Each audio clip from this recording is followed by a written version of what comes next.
Thanks for tuning in to ICB News today. I am Kristen Provenzano. We have a great show for you. Jack will be reporting on the weather, Courtney with sports, and Infinity on the latest entertainment news. But first, here are today's headlines. A powerful 7.9 earthquake has hit near Nepal's city capital, Kathmandu, Saturday shortly before noon. We have a reporter on the scene. The earth is trembling again now. We're right in the middle where the Hararala Tower was, and the earth is really moving now. As you can see, everyone's running through the streets. It's actually quite hard to balance. Looking up at the buildings, worried that the buildings will fall again, because of course it's not actually the earthquakes that kill. Whoa, it's the falling buildings. Well, you can see the trees shaking. It's still moving. Wow.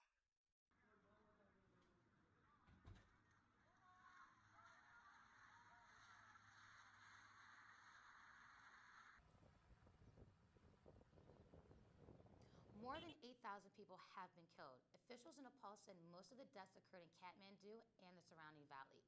The earthquake set off avalanches around Mount Everest, killing 17 climbers. In northern India, there were at least 34 deaths. The earthquake flattened sections of the city historic center, UNESCO World Heritage. Sites were severely damaged, and for many, most the impressive architectural loss was the 9-story Dharhara Tower, which was built in 1932. Saturday's fault slip took place over an area about 1,000 to 2,000 square miles over a zone spanning the cities of Kathmandu and Pokhara.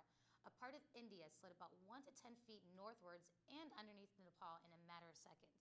Secretary of State John Kerry said the American ambassador to Nepal, Peter W. Bode, had issued a disaster declaration that would allow $1 million in humanitarian assistance to be available immediately.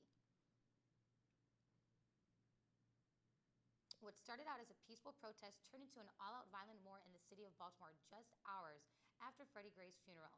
Dozens of police officers gathered to the streets to get everything under control. During the chaos, there were bottles being thrown at officers and journalists. Cameras captured a police officer being carried off.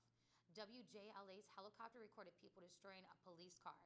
A CVS pharmacy was looted, though it closed at 3 that day. Governor Larry Hogan announces that he has declared a state of emergency and will act with the National Guard to address threatened arrests in Baltimore. Baltimore Mayor Stephanie Rawlings Blake enforced a citywide curfew in effect starting Tuesday from 10 p.m. to 5 a.m. for 1 week. Colonel William Palazzi announced 5,000 law enforcement officials will be requested for the Mid-Atlantic region to help quell the violence in Baltimore. Baltimore public schools will be closed Tuesday. The NFL draft has come to Chicago. City's officials have announced the street closures will take place in connection with the event. The draft will be at Roosevelt University Historic Auditorium Theater on Congress Parkway, just west of Michigan Avenue.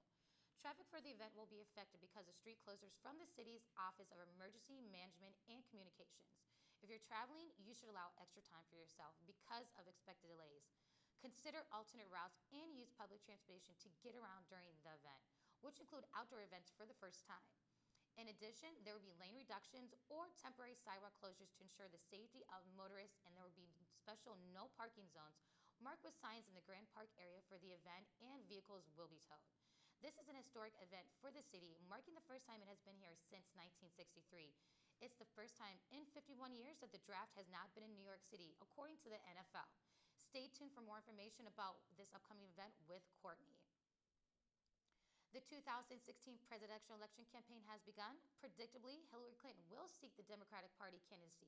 She is not running unopposed. He goes by the name of Bernie Sanders, a 73-year-old senator from Vermont. He is known for his tousled hair and Brooklyn accent. Sanders has been traveling around the country the past year, making sure he has the right support team to take on the billionaire class. Sanders says it has been up to the Democratic voters, not him, to decide if he's a better candidate than Clinton.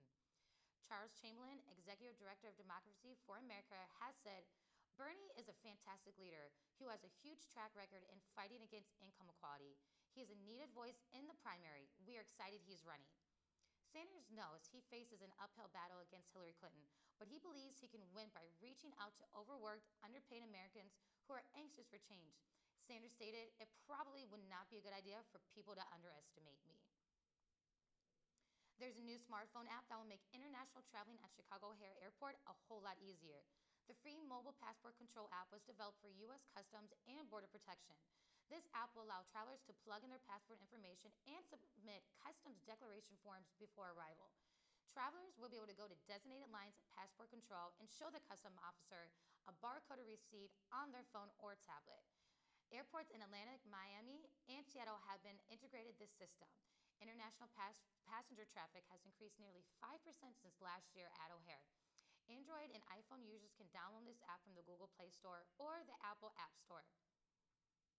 If you know the Chicago Bulls, then you know Benny the Bull. Someone thought it would be a great idea to attach a GoPro to him and see Benny in a way that we have never seen him before and to catch all of his crazy antics. The video shows him messing with the Bulls players' beards, sitting on the court reading the paper during game time, scaring fans as he sneaks up on them, and even riding a tiny motorcycle. The video ends up encompassing a day in life of Benny the Bull. Being Benny does seem like a lot of fun, but exhausting. Coming up next, with the weekend just around the corner, many of us are wondering if this is the weekend we finally put away our winter jackets. Jacket will have a complete weather update after the break.